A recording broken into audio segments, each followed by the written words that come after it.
Begin today the Gemara on Daf Memches, 7 lines down from the top of the Amud, where it says, Omar lechenvini, tenli b'dinner peiris cholu. So the case in the Mishnah is, a person walks into the store, into a fruit store, he's buying peiris.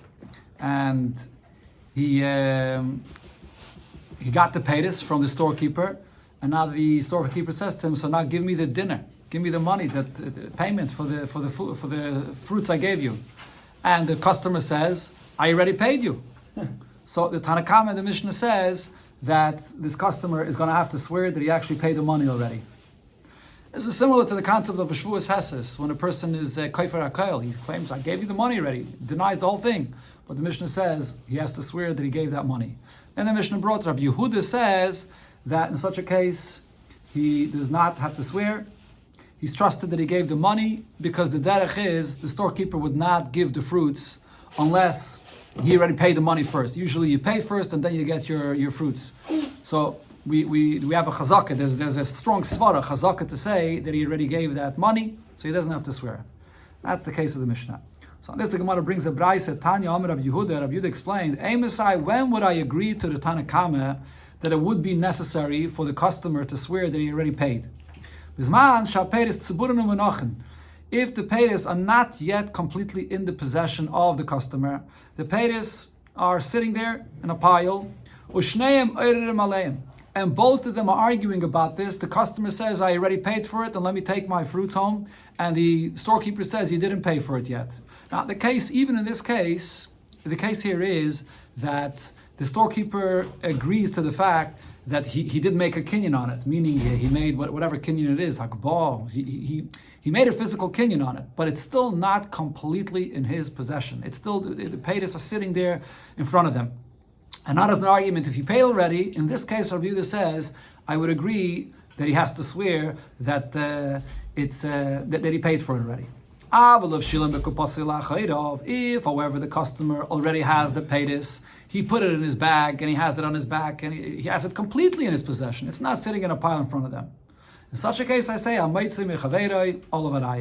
the storekeeper claims he didn't pay yet, he's going to have to prove this. Because we have over here two svaras, two reasons to say that he doesn't have to pay again, or that he already paid. One is, as I mentioned, the svara, that usually you pay before you get the peiris. And besides that, he already has the peiris completely in his possession. So therefore, in such a case, he can walk off, he doesn't have to make any shvu at all. This is Rabbi Yehuda's opinion about this. Now the Mishnah went on to say another case which is basically the exact same idea. The case was a case of a money changer. A person walks into the money changer and he gives him a large coin, a dinner, and he says, give me change. Copper coins, cheaper, whatever, smaller change money for this large coin that I'm giving you. So he gets the change, and then the money changer says, so where's the large coin? And he says, I gave it to you already. So the same kind of argument. So over here, the Tanakama says that he has to swear that he actually gave it to him, and Rabbi Yehuda says, no, he doesn't have to swear, because he wouldn't give him the change unless he gave him the large coin first. Same machlokes. So the Gemara wants to understand, why does the Mishnah bring another case? Since the Gemara Tzriche was necessary for the Tana to bring both cases. If we would only bring the first case, where it was a person that was coming to buy fruits or produce, so I would say, it's only there that the Rabbanan require the customer to swear that he already paid for it, because by fruits, the fruits get rotten, if over time. So a storekeeper that has fruits and he finally has a customer that's going to buy these fruits, so he wants to give those fruits to the customer as soon as possible, because if he delays it until he's going to pay him for it, they might go rotten. So over here, there is a reason to believe that even though usually a person doesn't give the produce before he gets paid, but sometimes he sees that he wants to get rid of it as soon as possible. So it could be that he did give the fruits before he got paid. Therefore, the Chachamim, the Tanakama say that the customer will have to swear that he already paid. But in the case of the money changer, it's talking about getting change for this large coin that you have. That's not something which is going to go bad. So in this case, I would think that the Chachamim would agree to the svar of Rabbi Yehuda, that why should the customer have to swear to this money changer? He definitely gave the large coin before he got the change. He would never give him the small change before he got the coin. So therefore has to say that even in this case, sometimes it happens, and he would have to swear that he already gave the large coin. And if it would only say the case of the money changer, I would say Baha Ka'amar Rabbi Yehuda. Only here, Rabbi Yehuda said that he definitely gave the large coin before he gets the change. There's no svara that it should be otherwise. But by the Pedis,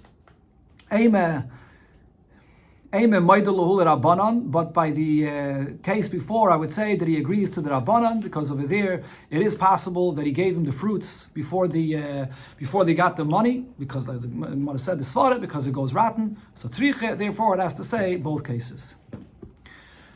The next thing it said in the Mishnah was Kishem she'amru. The Mishnah says that just like there's the halacha of a paigemes ksubasa v'chulu, the Mishnah brings a few different cases where a person has to swear before he collects the money that's owed to him. One of the cases is paigemes ksubasa. If a person, a woman actually, that's collecting her ksuba, so if she admitted that part of this ksuba was paid up already, so now if she wants to collect the rest, she's going to have to swear that it wasn't fully paid up yet. And there's other cases there in the Mishnah. The other rule that the Mishnah says, which is brought many times in Shas, is whenever you're collecting money from Yisayimim, you have to swear before you collect from them. Since it's easy to take advantage of them, they don't know exactly what's going on over here. So you have to swear before you collect from them that this money was not paid up yet. You never heard that this money was paid up yet from your father, and so on. Then the Mishnah continues and concludes and says, "V'chein ha'yisayimim lo yifru." Similar, if it's Yisayimim themselves, the Yisayimim, are coming to collect money for a loan that they say was owed to their father, they also have to swear before they collect this loan.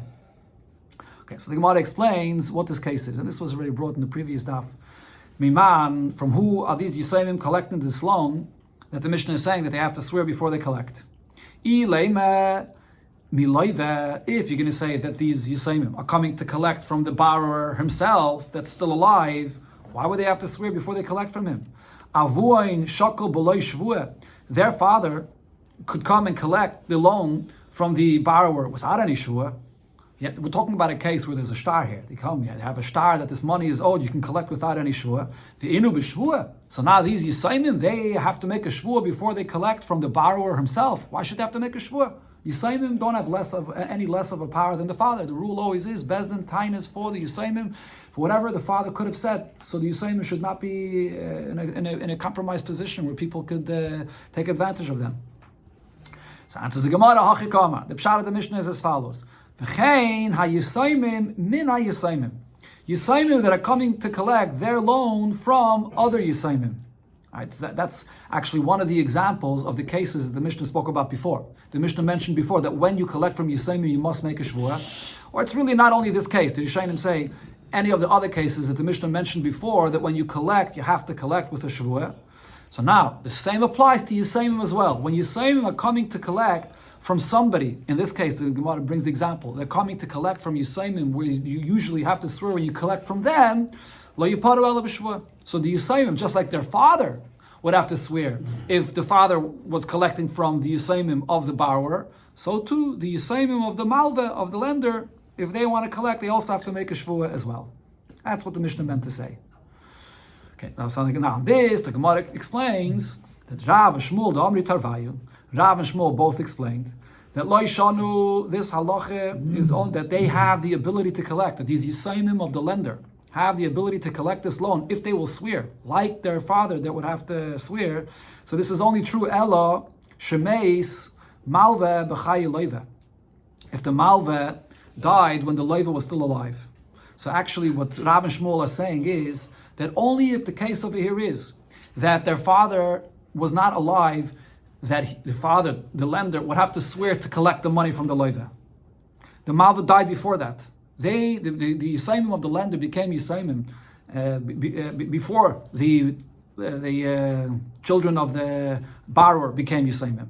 Only then do we say that the children, the Yisayimim of the lender, can collect with a shvua.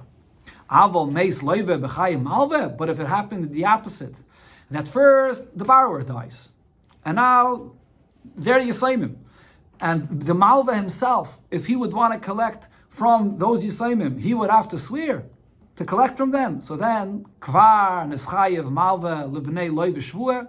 When the lender was alive, he could not collect from the children of the borrower without a shvua. And now the children of the lender cannot collect anymore. The Eino the Meirish Shvuah Lebanov. That Shvuah that the father of the lender would have to swear to collect the money, that his children, the Yisayim, cannot make the Shvuah. What's the Shvuah that the Malva himself would have to make if he wants to collect the money from the children of the Loiva? He would have to swear that this loan was not paid up yet. He has a shtar and he has to swear that I never got paid.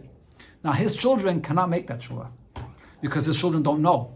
What could they swear? They could only swear, we never heard from our father that it got paid. We didn't find a receipt in our father's possessions that it got paid. But they can't swear the same shvuah that their father, the lender himself, has to swear. So therefore, Rav and Shmuel are saying, if the father already became chayiv to swear a full proper shvuah that I know for a fact that I was not paid when he was alive, because the loiva already passed away and he had to swear to the Yisayimim a full proper shvuah, now the children of the lender that cannot make that shvuah that their father was already obligated to make, so the children cannot collect. And they can't just come and swear, we don't know, it's not enough. Once the father was obligated to swear, the children inherit the loan with that obligation to swear the same shvuah that the father was chayiv to swear. And they can't. So therefore, they don't collect anything. If, however, it happens the other way around, that the lender dies after the lender dies before that is. Sorry, thank you. The lender dies before the borrower died. So then the father was never chayiv to make a proper shvuah about this. So then the children, when they want to collect from the Yisayim of the Leiva, they just swear that we don't know anything. We never heard that this loan was paid up, and then they can get paid. That's what our Mishnah is talking about. Now, Shachua Kamei de Rabbi Lazar. This halacha was sent to Rabbi Lazar, and they asked him, Shvuah zu mativa. What this shvuah here that Rav and Shmuel are saying, that because when the father was alive, he had to swear the definite shvuah that I never got paid, and now if the children can't swear this, they can't collect. So they asked Rabbi Lazar, do you agree to this? What do you think about what's the nature of this shvuah? Why should the children be forced to swear like what the father did, and if not, they can't collect anything? Shalach lahu, so Rabbi Lazar sent back to them to say, hey, that he disagrees. Yarshin, the inheritors, these Yisayimim, Nishba and Shvuas Yarshin, they just swear the way Yarshin always swear, which is that we don't know anything, we never heard that this loan got paid. They don't have to swear the same shvuah that their father was already obligated to swear. No, they just swear like the Yarshim swear that we don't know anything, v'naitlin, and they could collect this loan. So it's a machlokes here between Rav and Shmuel and Rabbi Lazar. Rav and Shmuel says once the father was chayiv to swear fully, properly, so now the Yisayimim only inherit whatever the father had right to collect with that proper shvuah, and they can't swear, so they don't collect anything. Mashenk and Rabbi Lazar says no, even in such a case, the Yisayimim swear that we don't know anything, and they could collect the loan. Now, so Shachua b'mei Rab Ami, this question was now also sent to be asked in the times of Rab Ami. They asked him this question, and apparently they asked him this question more than once. And Omar, he responded and said, Kula hai sholchele va'azli. They sent me this question again and again. If I would know a reason to explain about this halacha, they asked him to explain what Rav and Shmuel said. That just because the father was obligated to swear, because the father knew that he didn't get paid, so in such a case, the Yisayimim cannot collect at all. So they asked Rabbi to explain this, to explain what Rav and Shmuel said. So he said, if I would know a reason, would I not explain it to you? Would I not give you an explanation? And he didn't give an explanation. So it looks like Rab Ami didn't exactly agree to what Rav and Shmuel said. But now, Ella Omer Rab Ami. However, what Rab Ami did say is, even if I can't give you the exact explanation for Rav and Shmuel's opinion, but he gave a certain limitation to when what Rav and Shmuel said applies. Since he asked me about this point of Rav and Shmuel, name a Milsa, I'll tell you something about it. When do we say this point that because the father of the Yisayimim was chayiv to make a proper shvuah that he didn't get paid, so now the children can't collect? When is that? Amad bedin umeis. Only if the borrower died first, and now the Malva wants to collect from the Yisayimim, and not only he wants to collect, he's already by a din Torah, and he was chayiv to swear, and then the Malva dies. Kvar is chayiv malva of nei loy v'shua. Then I say the point that Rav and Shmuel said, that the lender was already chayiv to make a proper shvuah that he didn't get paid, and now if after this he dies, the children will not be able to collect. Ve'eno the moed shvuah lebanov, because his children cannot make that shvuah, they don't know, and therefore they can't collect at all. However, if loy amad bedin, if the lender was not yet at a din Torah, even though the borrower died first, but there was no din Torah yet about this. Umeis, and the lender dies after the borrower, Yershin, Nishboin, Shavuos Yershin, V'neitlin. Then the halacha of Rav and Shmuel will not apply. The children can just come and swear and say that we don't know about any payment, we didn't hear about any payment from our father, and that would be enough, and they would be allowed to collect this loan. That's the halacha that Abami said. So now on this, the Gemara says, Maskif Lord of Nachman. Rav Nachman asks on this distinction, he says, why should we make this distinction? Atu beidina kamachayvi leishvua. Is it the Bezdin that's obligating the Malva, the lender, to swear if he wants to collect from the Yisayim of the Leiva? That's when the Chiyuv of the Shvua starts. Me'idna, the Shachav Leiva. From the moment that the Leiva dies, Ichayev le'mavel of Nei Leiva Shvua. So now the status is that because this is a loan, that the borrower is not alive anymore, if the Malva would want to come and collect this, he would have to swear. It doesn't make a difference if he's actually already in a din Torah or not. The moment the borrower is dead, this is a kind of loan that cannot be collected without a proper shvuah from the lender, and therefore the halacha of Rav and Shmuel should still apply, that if he dies, if the lender now dies, the children cannot collect because they can't make that shvuah. So Rav Nachman, so therefore Rav Nachman says, I'isa l'derav u'l'shmuel, if the rule that Rav and Shmuel said is true, that if the children cannot make the same shvuah that their father was already obligated to make, they can't collect, so Isa, so then it's true in any case, whether there was a din Torah already about this or not. And Ilasa, if you don't agree with him, so then Lasa. So then we follow the opinion of Rabbi Loza before that said that you could always, the children could collect even if the father already was obligated to make a shvuah, but the children just, all they have to swear is that we don't know, and that's enough for them to come and collect. Now the Gemara says about this statement of Rav Nachman, Alma Mesapkele, from the fact that Rav Nachman is saying, if it's true fully, and if it's not true, it's not true, and he didn't agree to the distinction of Rav Ami, so we see that Rav Nachman himself had a suffix whether the halacha is like Rav Shmuel or not. So the Gemara asks, how could you say Rav Nachman had a suffix? But V'ha'omer Rav Yosef bar Minyomi, Rav Nachman himself paskin about a similar kind of a case. This was in the previous daf that brings there, that Rav Nachman paskin yachloiku. Then in such a kind of case, the halacha is that you divide this money. Rav Nachman spoke before about such a kind of case where there should be a chiyuv shvuah, and with this shvuah you're able to collect money. But over here, because it's Yisayimim, they can't swear. So nobody could swear. Not the Levi swears about this, not the children of the children of the Levi actually. We're talking over here about Yisayimim of the lender that want to collect from the Yisayimim of the Levi. Nobody could swear about this. What's the halacha in a case where nobody could swear about this? So Rav Nachman actually paskin like the opinion of Rabbi Yosi that says, and in such a case where nobody could swear, we split the money. But over here, though, it seems like Rav Nachman is giving room for the halacha that Rav and Shmuel said that in such a case, when nobody could swear, the Yisayimim of the lender lose out and they don't collect anything. So the Gemara says, you're right, L'dvarav de Rav Meir ka'amar, when Rav Nachman said, if the halacha is like Rav and Shmuel, it's not that he holds to this. He's saying, if you follow the opinion of Rav Meir that says, Rav Meir before said in the Mishnah, the Lashon Chazra Shvuah L'Mekayma, which according to Rav and Shmuel means that in such a case that nobody could swear, then they're totally potter. But he, however, Rav Nachman himself does not hold of this svara. Okay, the emphasis that this connection the Gemara makes over here between what Rav Nachman said, Yachloiku, and this case over here regarding Yisayimim are not necessarily b'chlal connected to each other. The Gemara in Bab Metzia, the Rishonim here says that it's not necessarily connected. This halacha of Yachloiku that Rav Nachman said was regarding a case of when you have a shvuah that you have to make, and both of the people in the din Torah are choshed on the shvuah, and nobody could swear. So over there, Rav Nachman says the halacha is yachloiku. It's not necessarily a contradiction to the point of Rav and Shmuel here that's speaking about the case of Yisayimim, whether Yisayimim can collect from other Yisayimim without a shvuah when their father was already obligated to make a proper shvuah. These two things are not necessarily connected. But over here, the Gemara does sort of say that they're connected. But as I mentioned, the Gemara in Bab Metzia says they're not really connected to each other.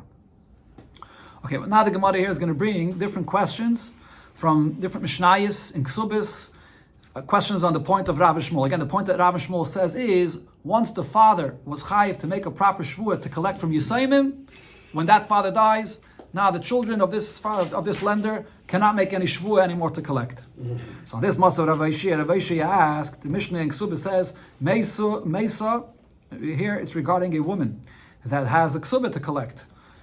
So if she dies, Yosheho. So now her children, her inheritors, maskirin es ksubasa, they could bring up this ksuba and collect this ksuba at esrim v'chamishanim. They have 25 years to collect that ksuba that was owed to their mother. So now you see over here that seemingly, what are we speaking about over here? An almana. Her husband died, and now she comes to collect the money from the Yisayimim. If when she's alive, when this mother is alive, she would have to make a proper shvuah that I would never got paid this ksuba. And now the Mishnah is saying, after this woman dies, her children can also come and collect the ksuba. Now, the children cannot make the same shvuah that she would have to make. Nevertheless, the children can come and collect the shvuah. So this is a clear contradiction to what Rav and Shmuel says, that if the father would have to make a proper shvuah, now the children that can't, they don't collect at all. And says the Gemara, that Mishnah, according to Rav and Shmuel, what is it speaking about? Shenishba. That this mother already swore when she was alive that she did not get paid this ksuba. Umeisa, and then she passed away. She didn't end up collecting that ksuba. So now her children can come and collect the ksuba without any shvua, because the mother already swore before she passed away that she never got paid. Tashma, the Gemara tries to bring similar arayah from another Mishnah in Ksubis, where it says a case where a person had married two women. So Nasar Ishaina, he married a first wife, Umeisa, and the first wife dies. So now obviously if the first wife dies, she gets no ksuba, but she has children from this marriage that would inherit the husband when the husband dies. Then Nasa Shnia, this man got remarried, and now Umeis, and now the husband dies, and now there's the second wife that's still alive. So the second wife has a claim for a ksuba. So who gets to take from the estate of this man first? There's the Yershim of the first wife that want to inherit their father, and then there's the second wife that has a claim for ksuba money. She's still alive, she wants to take her ksuba. So the Mishnah says, Shniya v'Yersheh, the second wife and her inheritors, Kaidmin l'Yersheh Reshena, they can come and collect the ksuba before the children of the first wife will inherit the father, because the one that has a claim on the ksuba has a shibud of the ksuba that comes before the Yerusha. So therefore the ksuba for the second wife, and even if the second wife then dies, and now the Yershim of the second wife want to collect the ksuba, they come before the children of the first marriage. Okay, so over here, it's the same point. You see over here that this Mishnah is saying that the wife collects her ksuba, and the children collect her ksuba, even though the children cannot swear like the mother could swear. And so according to Rav and Shmuel, they should not have the ability to collect the ksuba. So the Gemara gives the same answer. Hachanami, here the same thing applies. Shenishba Mesa, that the mother already swore when she was alive that she never got paid the ksuba, but then she didn't end up collecting. She died, and now the children can collect this ksuba. Tashma, the Gemara asks from another Mishnah in Ksubis. The Mishnah there, as Rashi here brings the beginning of the Mishnah there is speaking about a case where a woman made a condition with her husband that she should have the right to collect her ksuba, and the husband should not demand of her to make any shvuah before she collects. She brings her ksuba, she can collect her ksuba without swearing that I didn't get paid yet. So then that Tanai, they made a condition, so it takes effect, and she can collect her ksuba without any problems, without swearing. But then the Mishnah goes on to say, the Tanai is written down in ksuba? It's probably a written Tanai, or there's Edom on this Tanai. It's a clear... No, so either with Edom or it's written. It's a clear Tanai that's known that she can collect without any shvuah. So she can collect from the husband without any shvuah. But the Mishnah says that Tanai is only a Tanai between her and her husband. Avol Yarsha, but if the husband then died, and now it's the children, over here there was no Tanai regarding the children. So if it's the children that are here, Mashbiyan Oisa ve'es Yershel. So now the children could make the mother or the wife swear before she collects the ksuba, or if she dies now, the Yershim would have to swear to collect the ksuba, and the Sabam Bershusa, or if she sold the rights of collecting this ksuba to anybody else, they would have to swear to collect this ksuba. Okay, so over here you clearly see that the children are swearing and collecting the money of this ksuba. Over here you can't say the point that the Gemara said before, that we're giving the children the right to collect this ksuba because the mother already swore when she was alive that she didn't get paid. If the mother already swore when she's alive, why would the children have to swear again? Over here it's saying that the children are swearing. What does this mean? Even though the children can't swear that our mother didn't get the ksuba, they don't know this for a fact, they're swearing that we didn't hear, we don't know. still they can collect the ksubah. So this is a very strong question. What Rav and Shmuel said, that if the mother had to swear about this, then the children can't swear the same like the mother, so they can't collect at all. But over here it says that the Yarshim, that the children could swear whatever they could, whatever they know, and they do to collect the ksubah. So the Gemara answers, Amar Rav Shmaya explains, Litzdadin Katani. The Mishnah that's saying that the mother would collect the ksubah, and the mother would have to swear for this, and it says also the children would collect the ksubah, and they would have to swear for this, it's not the same case. Litzdadin means it's two different cases. Oisa ba'almana. When it says that she herself swears about this, that's if she's an almana, meaning that the husband passed away first. She's right. That's what an almana means. The husband passed away, and she's collecting from the yisayimim. So then she swears. But in that case of an almana, the Yarshim would not have the ability to collect, like Rav and Shmuel said, because they can't swear what the mother would swear. But then when it says v'yarshel, that the Yarshim swear, that's begrusha. That's in a case where she was divorced, and over here the case is that the mother died before the father died. So the mother was never obligated to swear b'chlal. So therefore the Yarshim, they can come and swear that we don't know anything, and they could collect. So it's not a question on Rav and Shmuel. One more question the Gemara asks, Mosav Rav Nassan bar Haishia. It says in a Braise, Yofe koyach haben mikoyach ha'av. Sometimes you see that the power of the children is stronger than the power from the father to collect a loan.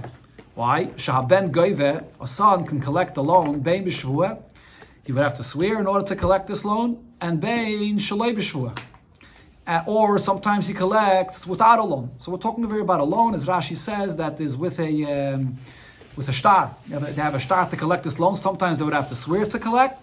Sometimes they would not have to swear. But when it comes to the father, the father would have to collect only with a shvuah. Okay, so what is the case of this brisa? What is it speaking about? So what is the case over here? So the Gemara explains, the case is when it says that the father must collect only with a shvuah, so the case is the meis loive b'chayim alva. Why does the father have to make a shvuah before he collects if he has a shtar? Because he's not collecting from the borrower himself. The borrower died. And now the lender, if he's collecting from Yisayimim, he must make a shvuah. And like the halach always is, that you have to make a shvuah when you collect from Yisayimim. That's the case of the father. Now the Katani, and on this very case, the Mishnah says, Sha'ben goive, that the son could collect. Bein b'shvuah, sometimes the son collects when he makes a shvuah, and bein shaloi b'shvuah, and sometimes he collects even without a shvuah. What does this mean? B'shvuah means shvuas yarshim, that they collect with the shvuah that Yarshim could swear. The Yarshim cannot swear the same shvuah of the father because they don't know for sure that the father was not paid. What is a shvuah to Yarshim? We didn't hear anything from the father. We didn't find a receipt by the father. That's their shvuah. And then what does shalei b'shvuah mean? Sometimes the children collect without any shvuah. This is Rav Shimon Gamliel. In the Mishnah, in the beginning of this Perek, it's brought up, Shimon Gamliel says that if there's Eidim that say that we heard from the father before he passed away that this loan was not paid up yet, so then the children don't have to swear, they can collect without a shvuah. So what's the point? You see right over here clearly that we're speaking about a case where the father would have to swear because the borrower died before the lender. And nevertheless, it says that the children could also collect, and they collect with their shvuah. So this is a clear question. What Rav and Shmuel said, that in such a case, the children do not collect at all if the father was chayv already a proper shvuah, and they don't inherit, they don't have the power to make that shvuah. So Rav Yosef answers this brayse, Hamani Beishamai. This brayse follows Beishamai's opinion. What is Beishamai's opinion? The Amri Beishamai say, Shtar ha'oimed ligbais kegovi domi. A shtar, that when you have a document in your hand that proves that this loan is owed to you and it's going to be collected, it's as if it was already collected. And therefore, the halacha of Rav and Shmuel does not apply in this case. The whole point that Rav and Shmuel say is that because the father would have to swear to collect this, so therefore the children that can't swear this, they don't have the ability to collect. But according to Beishamai, once you have a shtar, it's like it was already collected. And therefore, over here, this takana that you have to swear, that the father had to swear, that the children should have to swear as well, does not apply. Because once you have a shtar, it's as if it's already collected, and therefore the children, according to Beishamai, could collect this loan. Therefore, it's not a question on Rav and Shmuel. Okay, now the Gemara brings about the Psak Din regarding this case. Ikla Rav Nachman l'Sura. Rav Nachman was found, he came to the city of Sura. So Ola Gaber Rav Chisda v'Rabba bar Rav Huna, Rav Chisda and Rabba Rav Huna came to him, Amrulei, and they said to him, Leisi Mar, the master of Nachman should come, and Nakra Laha the Rav Shmuel. we should uproot, we should paskin, not like Rav and Shmuel that said that Yisayim in such a case can't collect alone. And we should paskin like the other opinion, the Gemara brought before, Rabbi Lazar says that in such a case they still could collect alone. Amaluhu, so Rav Nachman refused to paskin against Rav and Shmuel. He said to them, Ichbili va'asoi, kol hani parsi, I went out of my way and I came this entire distance, all these parsa, lemekri, lahad, Rav and Shmuel. I only came here for this purpose, to come and uproot the opinion of Rav and Shmuel. Ella, so therefore Rav Nachman refused to argue with it, to paskin differently than them, even though he didn't really hold like their opinion, at least according to what the Gemara says here on Amar Aleph, he didn't really agree to them, but he didn't want to uproot their psaktin. But what he said is, Havu deloy loisef Allah. That let's not add to what Rav and Shmuel actually said. We're only going to apply the halacha of Rav and Shmuel in the case that they said it, but not in any other similar case. Now, what did he mean to say by this? So the Gemara explains, Kagoy Mai, what other similar case could there be to what Rav and Shmuel said?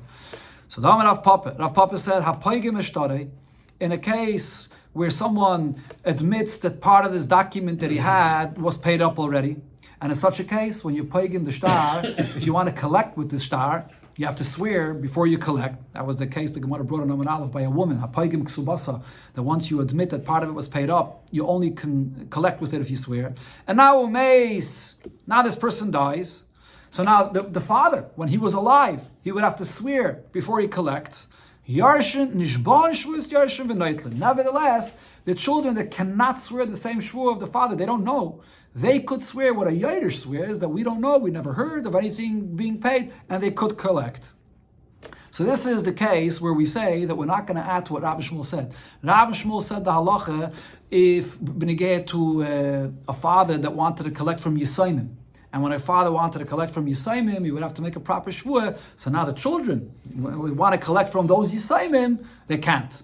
We don't allow these Yisayim to collect from other Yisayim, because they can't swear like the father. But regarding this case of Poigim Shtarei, even though it's a very similar halacha, where the father was chayav to make a shvuah, and now the children can't swear, you should apply the same rule of Rav and Shmuel, but over here, we're not going to apply it, even though it's similar. And Rishayim explained, there's a svara to say that we're only being machmer when you collect from Yisayim, but not regarding such a kind of case. This is what Rav Nachman was saying. We're not going to apply what Rav and Shmuel said here. Now, the story happened at Hudu Shachiv. There's a person that died, in other words, the borrower died, and Veshavik Arve. But there was still a guarantor of this borrower that would have to pay up the loan if he's not paying it up. And now here was the case that Rav and Shmuel spoke about, that the lender died after the borrower died, and when the lender was alive, he was chayav to make a proper shvuah. And l'chayre, now the children have to come and collect. They can't collect according to Rav and Shmuel because they can't swear. But there was a guarantor though that was still here. So Savar Rav Papa Lameima, Rav Papa thought to say, Ha nami deloy loisef alahu. This case is also included what Rav Nachman said, that we do not apply what Rav and Shmuel said, because since the guarantor himself is still alive over here, so if the father was alive, he would collect from this audit, from this guarantor, and if you're collecting from the guarantor, he would not have to swear about this. You only swear when you collect from Yisayim. So therefore, the children over here could collect without a shvuah. They can collect from this arev. But the Gemara says, but this is not true. Amalei Rav Huna Bered Rav Yeshua, Rav Papa. Rav Huna Bered Rav Yeshua says to Rav Papa, Atu Arve Lav Basa Yasmi Ozel. This guarantor that's paying, it's not his loan. It's a loan that he's paying for the borrower. After he pays, wouldn't he now go back to the Yisayim of this borrower to be reimbursed? So therefore, when you're collecting from this guarantor, it's just like you're collecting from the Yisayim. So there's no difference. The fact that there's a guarantor that's still alive over here doesn't change the fact that the father, when he was alive, wanted to collect from the Orev, which basically means you're collecting from the Yisayim, because this Orev would go to these Yisayim. So the same now, the Yisayim of this lender cannot collect, according to Rav and Shmuel's opinion. Another case the Gemara brings, that there's a svara to say that this would not be the same exactly like what Rav and Shmuel said. Ha'ud Shachav, a person died, again, we're talking about a case where the borrower died, and Veshavik Acha. And he didn't leave children, Yisayim. He had no children to Yarshinim. He left brothers that are going to inherit him. So Rami Bacham thought to say that this case is also included in what Rav Nachman said, that we're not going to compare it to what Rav and Shmuel said. Rav and Shmuel was speaking about a case where there was children Yisayim, and then when the lender dies, his children cannot collect from those children. but not when it's brothers. By brothers, we don't say the same thing. Amalei Rava, so Rava said, there's no difference, it doesn't make a difference who the inheritors are. Mali shaloi pagdani abba, or mali shaloi pagdani achi. What difference does it make if the case over here is that he's saying that my father did not tell me anything about this, or my brother did not tell me anything about this?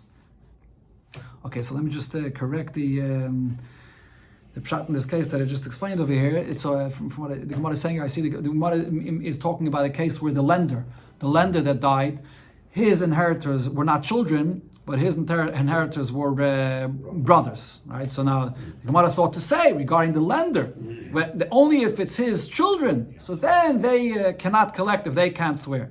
But if it's his brothers, they could collect. So the Gemara is explaining it makes no difference. They just like the children don't know, the brothers don't know. So if Rav and Shmuel says that the inheritors that don't know can't swear and collect, so the same applies to brothers. Amar Rav Chama. So now the halacha, the Gemara says, Rav Chama said, Hashta d'loi itme hilchase, loi karav Shmuel, v'loi karav Elazar. Now, it wasn't taught that Rav Nachman it refused to uproot this halacha of Rav and Shmuel, so it was not handed down who the halacha is like, not like Rav and Shmuel, and not like Rav Elazar. So, Hai Dainad Avad Karav Shmuel Avad. A judge that will paskin like Rav and Shmuel, it's done, it's good, it's accepted. The Avad Karav Elazar Avad. And if we'll paskin like Rav Elazar, that the children could collect the loan, it's a good psak din.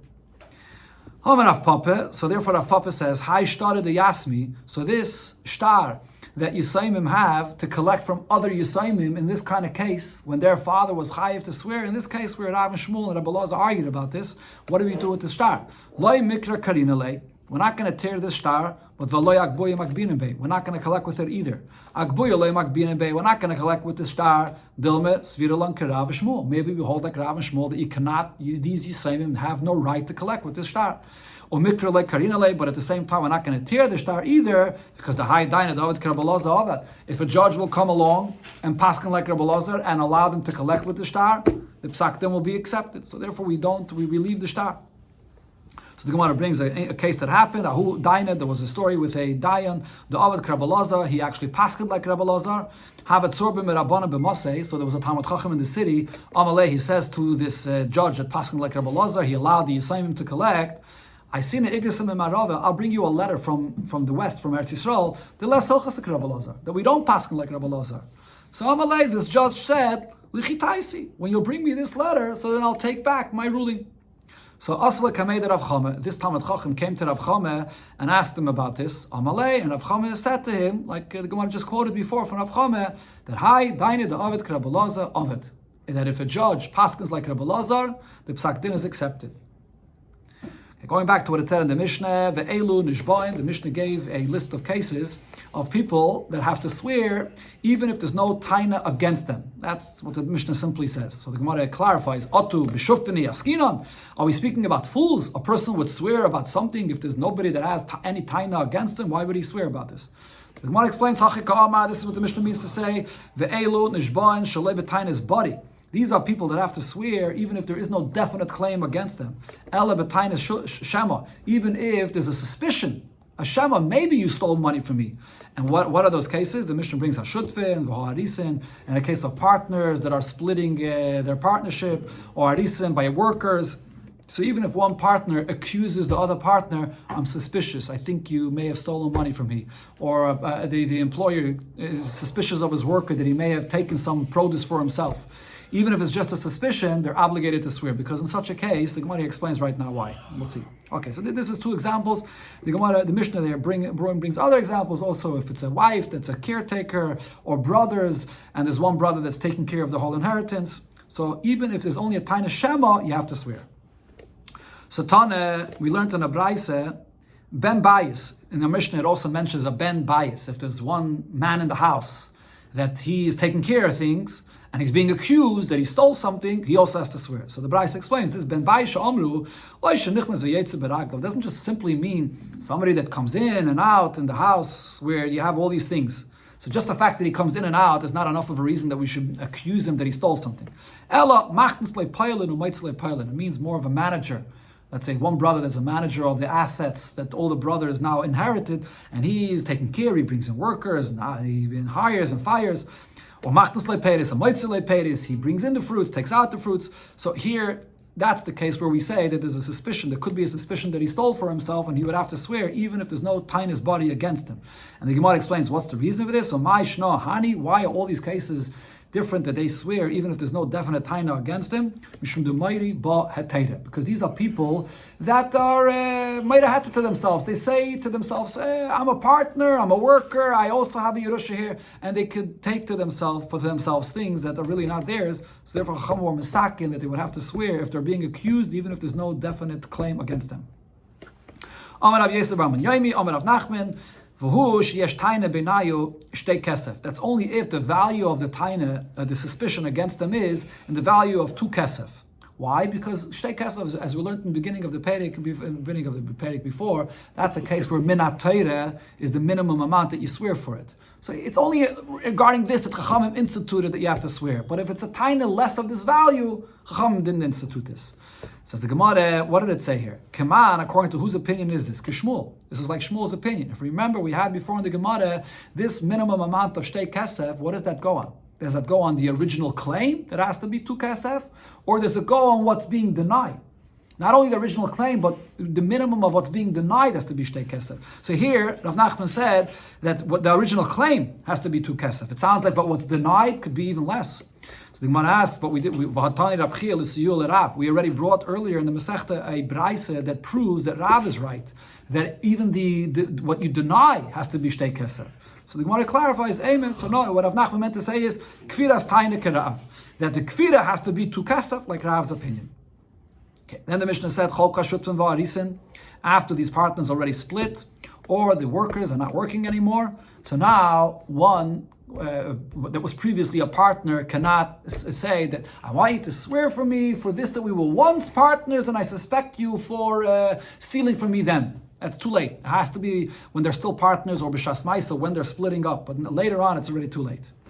So now, when the Mishnah went on to say, this is what the Gemara goes on, that if afterwards these partners get into another argument and he'll be chayiv to swear minat Torah, let's say moed b'miktzas or whatever it is, then he could be magalgal, he can force him not to swear on that previous partnership and say, I have a suspicion about that partnership, but it has to be only through what's called gilgul shvua, when he's already chayiv to swear. So now, the Gemara asks a shaila, ma'o legalgal b'drabana. Regarding this concept of gilgul shvua, when one is chayiv to swear one shvua, then we obligate him not to swear about other things as well. Do you say this concept of gilgul shvua if the first shvua that he's obligated to swear is not a shvua minat Torah? It's only a shvua midrabanan. Right? Because the source of gilgul shvua is from the shvua minat Torah. You find by the Saita. So maybe the whole concept of gilgul shvua is only if you chayiv to swear minat Torah, then you can swear, you mechayiv to swear others. But if the first shvua is only midrabanan, would you say the same thing? Could you be megalgal to swear other shvuas? Tashamas, the Gemara brings a rai from what it says in the Braisa. Lava haimenu erev shvius. A person borrowed money before Shemitah, and now ulamotz shvius after Shemitah, nasa lo yishutev v'yoris. He became his partner or his worker. Ain't megalgalin. You do not make the obligation of the shvua to be megalgal the shvua to an argument that there is on a loan. What this Braisa is saying is, now they're partners. After Shemitah, they're partners. And now, as our Mishnah said, if there's a suspicion between one partner and the other, he'll be chayiv to swear now because of this partnership. But the Braisa is saying we're not going to be megalgal the shvua that he should also swear to him about the loan that he borrowed before Shemitah. Why? Because that loan, Shemitah is mevatel the whole loan. You don't collect that loan anymore. So what do you see from this? The reason why he doesn't have to swear about that loan from before Shemitah, because it was from before Shemitah. The asi shvius afkate. So now Shemitah comes and there's mevatel that whole loan. So you don't swear from before. The whole loan is batel, and you don't even swear about that loan either. But if it's not for Shemitah, if it's in any other years of the cycle of Shemitah, but not after Shemitah, megalgalim. It seems from this Braisa that then, because they're partners now, and they're chayiv to swear to one another as partners, and now that obligation of a shvua is only a shvua midrabanan. But once they're chayiv to swear a shvua, even though it's only a shvua midrabanan, you could be megalgal to swear about a loan. So you see that you are megalgal a shvua from a shvua midrabanan. Says the Gemara, not necessarily is it a raya from this brisa. Loi teime, don't be medayik from this brisa. Ha shar shnei shavuos megalgalin, that you could be megalgal a shvur from the shvur midrabanan. Ela eime, rather you can be medayik in this brisa as follows. That what's if the case was the reverse? Nasel shutuf oris out of shvius. He became his partner before Shemitah. And then ulamatza shvius lava imenu, and then after Shemitah he borrowed money from him. Megalgalin. Then in such a case, we will be megalgal the shvuah. So what this is speaking about is, Rashi says over here, it's speaking about a shvuah min atayra, meaning that he borrowed money from him after Shemitah, and he's chayev a shvuah of maida b'miktsas. He was a maida b'miktsas. He's chayev a shvuah min atayra of maida b'miktsas. So now, once he's chayev a shvuah as a maida b'miktsas, you could be megalgal a shvuah if there is a suspicion about their partnership which began before Shemitah. What would be the chiddush of this? That you do not say that Shemitah is mevatel anything that he owed him because of partnership. Shemitah only is mevatel loans, but it's not mevatel. It doesn't get rid of anything that you owe somebody because of a partnership. That's what you have to be medayik from this brisa. But it's not talking about a shvuah midrabanan. It's talking about a shvuah min atayra. Okay, but the Gemara asks on this diuk, you can't say that that's what you're medayik from this brisa, because how bad you could tell law that it says clearly in the next case of this brisa. The brisa afterwards clearly says, Nasal shutuf oris erev shvius, if you became a partner before Shemitah, ulamatza shvius lava heimenu, and then after Shemitah you borrowed money from him and you were a maida b'miktsas and you chayev a shvuah min atayra. Now megalgal, you megalgal that he also has to swear about their partnership from before Shemitah, because Shemitah does not absolve that obligation of the partnership. Therefore, the Gemara says, we go back to the previous diak that we said, that Shema Mino Megalgalin Midrabanan, that the halacha of Gilgal Shvuah does apply even by a Shvuah Midrabanan Shema Mino. There's a clear proof, like we wanted to say in the beginning, from the first part of this brisa. Let's just conclude the Peirik. Omer Rav Huna says on this halacha, that we are Megalgal the Shvuah, even if the original Chi of Shvuah is Midrabanan, Lakol Megalgalin, for any Shvuah Midrabanan that the person is Chayiv, we will then be megalgal to swear for other shvuas as well. Chutz misacher. Besides one shvuah that was mentioned in the beginning of the Mishnah and beginning of this Peirik, the case of the worker. If there's an argument between an employer and a worker, and we give the worker the right to swear to collect his pay, in such a case, she'ei megalgalim. We're not going to be megalgal this shvuah, because the Gemara explained the svara towards the beginning of the Peirik that really this worker should be completely trusted. The employer has a lot of workers, and the worker that claims that he wasn't paid yet, we really trust him. The Mishnah, the Gemara there explained that it's only lahafiz daitish of balabayis to appease the balabas, that he shouldn't think that this guy is stealing from him, that he has to swear, but really he's totally trusted. In such a case, the din of Gilgal Shvuah does not apply. Rav Chizda said the same halacha, but just using a little bit of a different terminology. Lakoil ein makilin. For all cases, we're not going to be lenient for him, which means that if he has to swear a shvuah, even if it's midrabanan, we're going to be megalgal the shvuah, chutz misacher. Besides, by the worker that swears, the mekilin. In such a case, when he swears, we're not megalgal another shvuah. Now, my benai, what's the difference between these two terminologies? Says the Gemara, ikke benayu, the difference here is liftoyach loy. Will Bezdin themselves initiate gilgal shvuah?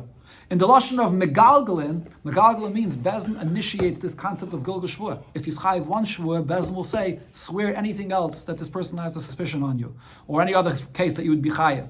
Mekilin, it doesn't mean that Bezdin initiates. Mekilin means that if the other Baldin demands that he should swear more, then he has to. But Bezdin does not initiate this. The last thing it said in the Mishnah, Vashvius mishametes cholu. The Mishnah says Shemitah does not only absolve the loan, Shemitah also absolves swearing about the loan. So even if the already before Shemitah he was a maida b'miktsas and he denied partially, and now you have to swear on that, but Shemitah will absolve this. From where do we learn this? That Shemitah absolves even this obligation of swearing, of Maida b'miktsas, Amar Av Gidl, Amar Av, the Amar Kra, because the pasuk when it says the absolving of the loan, it says V'zeh Dvar HaShemitah. So the word Dvar means Afila Dibur Mishametes. Shemitah absolves even the words that you would have to swear for what you denied for about a loan, that Shemitah absolves as well. That's the source of this halacha in the Mishnah. Hadran, Allah, Kol HaNishman. We shall return to you the seventh Peirik of Masechta Shavuos, Peirik Kol HaNishman.